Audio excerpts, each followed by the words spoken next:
This week's Haftarah shows the Aron, the Ark, being brought to Jerusalem. And the king, David, has an emotional experience, shall we say? Celebratory. It was certainly a celebratory atmosphere. He was dancing and singing and what have you in front of the Aron, making a big deal about it. It's a celebration. The first step towards the dedication of the temple that won't happen for some time to come. And that itself is cause for celebration.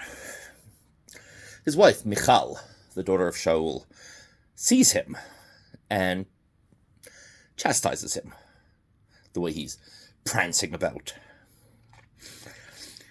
Not befitting for a king, she says. In principle, she's not wrong. The king's meant to act with a certain degree of dignity. I mean, after all, you're the king. You represent the leadership of the nation, and you represent God within the Jewish context. But he says to her, I don't find it debasing. And if I could, I'd do even more so. Why? Because of humility. Arrogance means thinking I'm all that. I'm great. Humility doesn't mean thinking I'm bad. I'm low. I'm unworthy.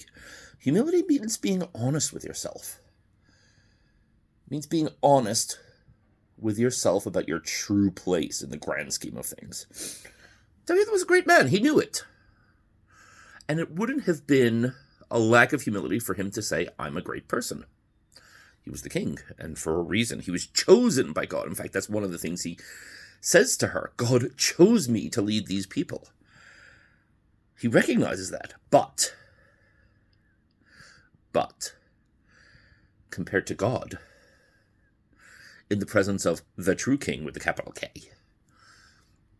the ruler and master of all, even a king of Israel is nothing but one person compared to another, as opposed to either of them compared to God. And I heard somebody give an analogy once of, imagine you saw two ants on the footpath. And one of them is 0.5 millimeters long, and the other one is 0.51 millimeters long. And the second one is saying, look at you, you little nothing, I'm a big tough. And you're the human, and you're looking down at both of these, and the difference to you is insignificant. Now, imagine God looking at humans. Compared to God, what are we? So, yes, I recognize who I am. I recognize what I am. I recognize the exalted position into which God has placed me. But this is a celebration for God. So, who am I to say, no, I'm too big for that. You're too big for God? Not appropriate. And that wasn't a lack of humility. It was a true show of humility. Hope we all can be honest with ourselves and not be arrogant, but not look down upon ourselves either. Shabbat Shalom.